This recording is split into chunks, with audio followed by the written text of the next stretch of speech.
तहरीक इंसाफ के रुकन कौमी असम्बली मुमताज़ मुस्तफ़ा इंतकाल कर गए। तफसीलात के मुताबिक मुमताज़ मुस्तफ़ा पार्लियामेंट लॉन्चेस में मुकीम थे। मुमताज़ मुस्तफ़ा हार्ट अटैक की वजह से खालके हकीकी से जा मिले। मुमताज़ मुस्तफ़ा का ताल्लुक़ रहीम यार खान से था। तर्जुमान कौमी असम्बली ने भी मुमताज़ मुस्तफ़ा के इंतकाल की तस्दीक कर दी है, जबकि स्पीकर कौमी असम्बली सरदार अयाज सादिक को भी आगाह कर दिया गया है। MNA के इंतकाल की वजह से आज कौमी असम्बली इजलास बगैर कार्रवाई मुलतवी कर दिया जाएगा। तहरीक इंसाफ के रुकन कौमी असम्बली मुमताज़ मुस्तफ़ा इंतकाल कर गए।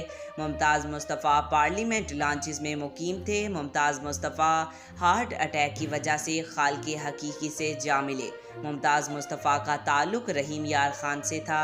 तर्जुमान कौमी असम्बली ने भी मुमताज़ मुस्तफ़ा के इंतकाल की तस्दीक कर दी है, जबकि स्पीकर कौमी असम्बली सरदार अयाज सादिक को भी आगाह कर दिया गया है। MNA के इंतकाल की वजह से आज कौमी असम्बली इजलास बगैर कार्रवाई मुलतवी कर दिया जाएगा।